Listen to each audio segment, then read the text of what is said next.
Le Premier ministre chinois Li Keqiang est en visite à Jakarta à l'occasion de son premier voyage à l'étranger depuis le renouvellement de son mandat au début de l'année.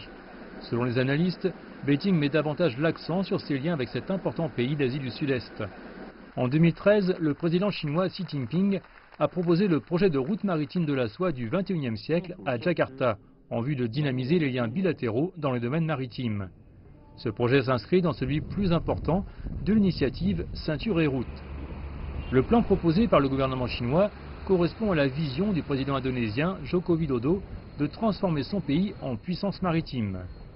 Lors de sa participation au Forum de Boao pour l'Asie en mars 2015, Widodo s'est vu garantir par Xi Jinping que la Chine serait activement impliquée dans sa vision qui comprend la construction de nombreux ports et d'un réseau de transport maritime plus efficace.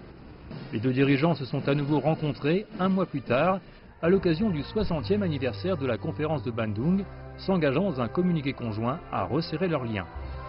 Le commerce se développe aussi rapidement. Voilà maintenant 7 ans d'affilée que la Chine est le plus grand partenaire commercial de l'Indonésie.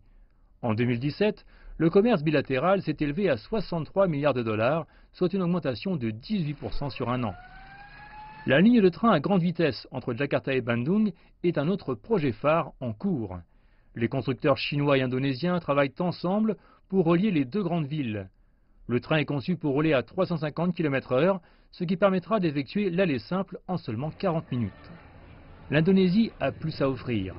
La Banque asiatique de développement a déclaré lors d'un rapport en avril dernier que la croissance du pays en 2018 et 2019 pourra atteindre les 5,3%, alimentée par la hausse des investissements et la consommation domestique. La plus forte économie de l'Asie du Sud-Est compte la 4e plus grande population du monde, ce qui représente un grand marché.